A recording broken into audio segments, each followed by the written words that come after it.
75 voix pour, 10 contre et 3 abstentions. La loi portant révision du code électoral a été adoptée cet après-midi par le Conseil national de la transition.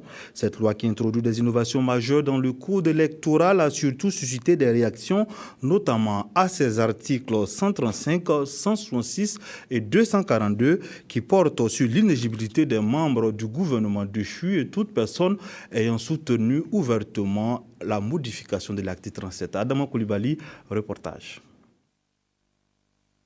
Ambiance détendue cet après-midi à l'hôtel des députés, malgré la situation tendue dans la matinée aux abords du siège du Conseil national de transition.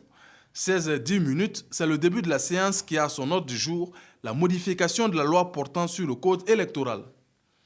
C'est avec 75 voix pour, 3 abstentions et 10 voix contre que cette loi est adoptée.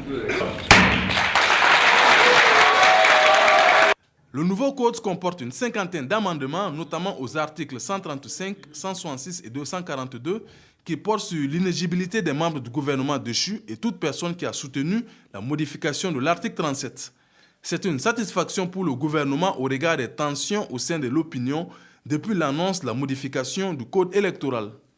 Et pendant 3 jours, nous avons échangé, nous avons discuté sur des points de préoccupation qui étaient ceux des députés, mais également ceux du gouvernement.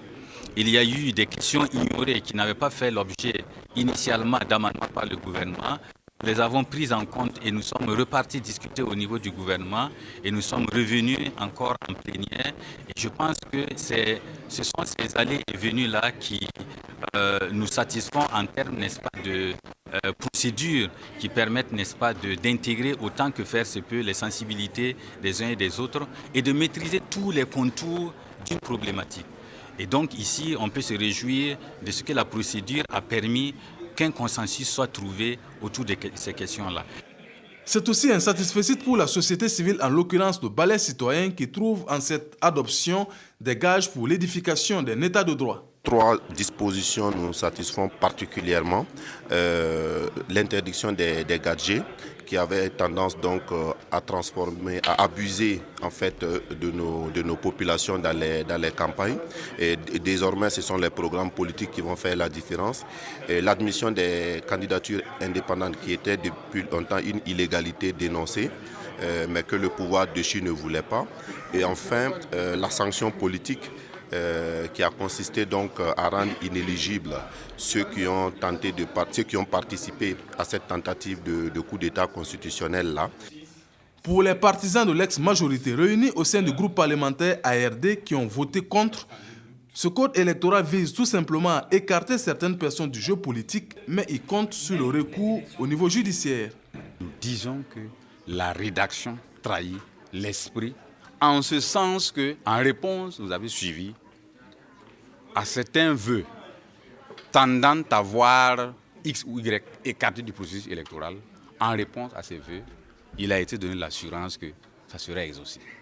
Ce qui veut dire que la formulation, elle est mise et permettra d'appréhender toute personne qu'on ne voudrait pas voir participer aux élections. Les questions d'inéligibilité concernent aussi bien les élections présidentielles, législatives que municipales. En outre, le nouveau code comporte des candidatures indépendantes, la caution qui passe de 10 à 25 millions de francs CFA pour la présidentielle et de 1 000 à 10 000 francs CFA pour les municipales.